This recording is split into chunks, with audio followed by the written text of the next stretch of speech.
श्यावर रामचंद्र की जय। जय जय श्री सीताराम।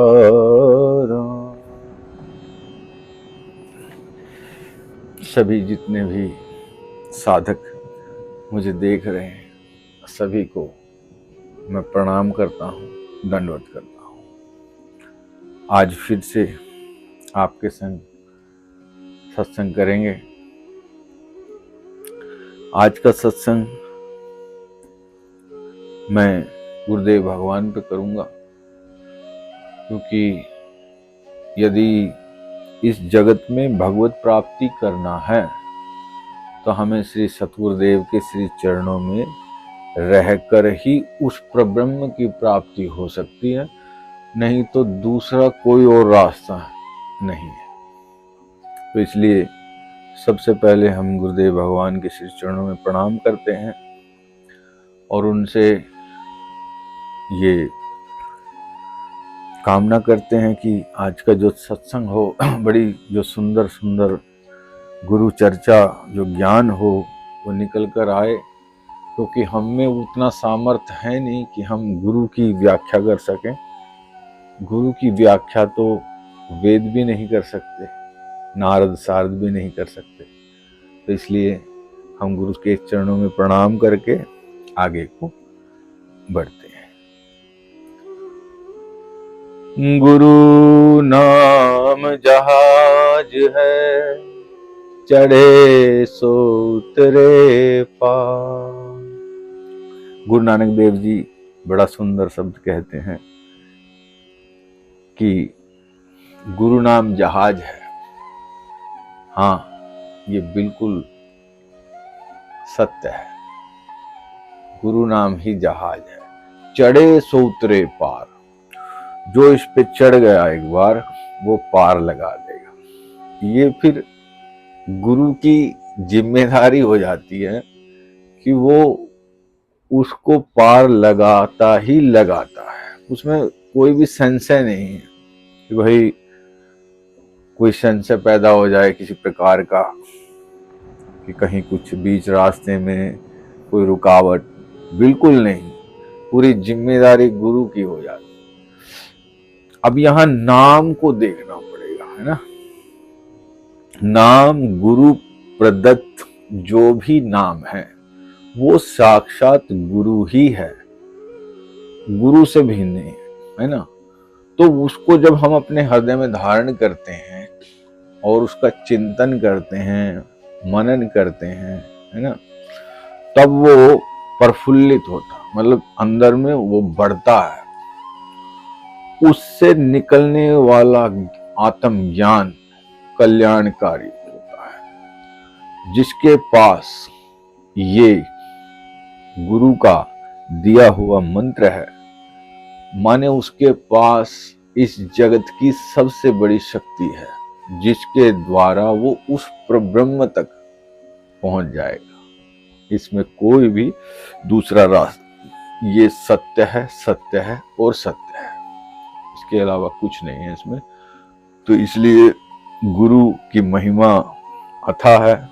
और गुरु भगवान जो भी हमें गुरु मंत्र देते हैं, गुरु ज्ञान देते हैं, अपनी वाणी से जो भी हमारा मार्गदर्शन करते हैं, उसे हमें घोट घोट के पीना चाहिए।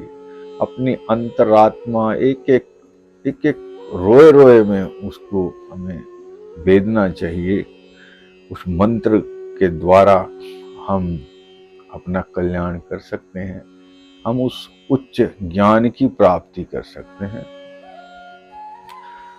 गुरु भी अपने शिष्य के कल्याण हेतु उन पर अहेतु की कृपा करते हैं। और शब्द नहीं है, कैसे व्याख्या करूं। जब हम धारण करते हैं तब शायद उतना नहीं वो होता, लेकिन जैसे जैसे हम उस पर रगड़ करते हैं, तो जैसे जैसे उसमें से वो ऊर्जा, वो चिंगारी निकलती है जो हमारे पापों को क्षय करती है।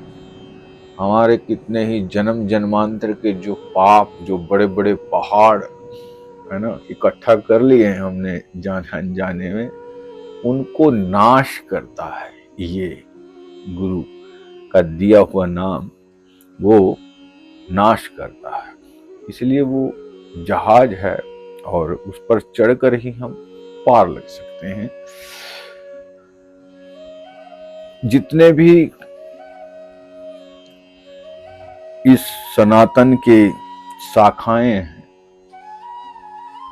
सनातन एक इतना बड़ा विशाल वृक्ष है जिसकी सभी शाखाएं हैं, जिसमें से चाहे वो हिंदू हो, चाहे वो मुस्लिम हो, चाहे वो ईसाई हो, सिख हो, बौद्ध हो, जैन हो, और भी जितने भी, वो सब उसकी बड़ी छोटी शाखाएं हैं। सनातन एक विशाल वृक्ष है जिसके हम लता पता हैं। तो सनातन की क्या मैं महिमा गाऊं? सनातन परब्रह्म है, उसका ही एक स्वरूप है।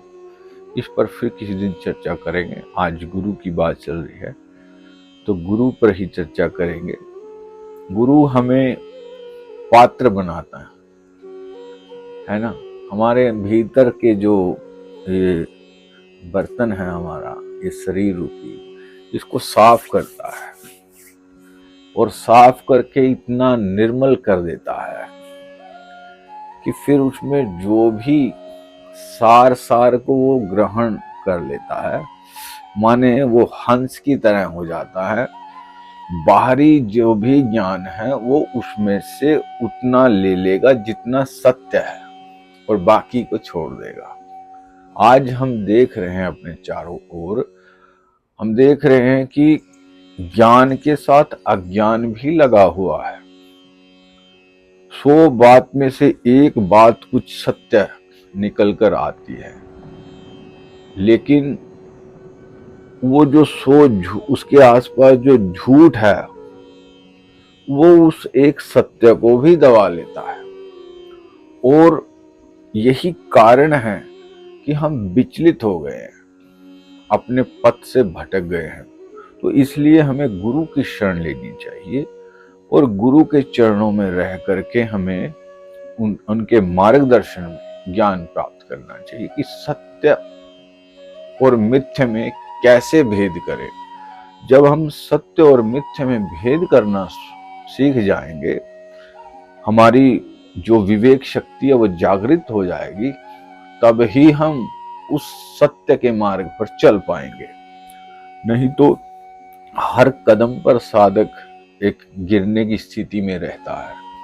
वो किसकी माने किसकी ना माने। आज ये संसार ने बड़ा विचलित कर दिया है उसको, क्योंकि ना तो वो सच्चे सतगुरु ठीक से मिल पाते हैं और ना ही मतलब ऐसे साधक हैं जो ठीक से चलो। अगर गुरु मिल भी जाए तो कभी कभी साधक भी भटक जाता है। तो ये भगवत कृपा से ही संयोग होता है जब कोई सच्चा सतगुरु किसी के जीवन में आता है और वो परिवर्तन लाता है और उसकी जितने भी संशय हैं उसको दूर करता है। क्योंकि ये गुरु की जिम्मेदारी है कि वो उस शिष्य के कल्याण में सब संशयों को दूर करे और उसका मार्ग प्रशस्त करे और उसको भगवत प्राप्ति करवाए। तो हमें भी गुरु की चरणों में एक निष्ठ होकर के जो गुरु कहें वो वैसा ही करना चाहिए और गुरु का ही भजन करते हुए अपने मार्ग में चलते रहें। तो गुरु हर क्षण हमारे साथ रहते हैं, चाहे आप कहीं भी रहें, आप दुनिया के किसी भी छोर पे रहें, सतगुरु एक क्षण को भी आपको नहीं छोड़ते। बस आपको उसको जानने की आवश्यकता है। सतगुरु कहीं भी रहें, जंगल में रहें, ग्रस्त में रहें, कहीं भी रहें और आप कहीं भी रहें, तो वो आपके हमेशा साथ रहते हैं आपका मार्गदर्शन करने के लिए। लेकिन आपकी एक निष्ठा उनमें अवश्य होनी चाहिए, तभी आप उसको जान पाएंगे। ऐसा नहीं कि आप में निष्ठा नहीं है तो कभी कभी साधक गुरु में भी दोष दृष्टि कर बैठता है। इस अवस्था में उसे बचना चाहिए, क्योंकि ये महापाप है। लेकिन आ जाने पर गुरु से ही क्षमा याचना करनी चाहिए कि हे गुरुदेव भगवान, मेरे मन में ऐसी ऐसी कामना उठी, ऐसा ऐसी बात उठी है, ऐसा विचार उठा है, आप मुझे इसके लिए क्षमा करें। तो वो क्षमा है, पर इससे जितना भी हो सके हमें बचना चाहिए।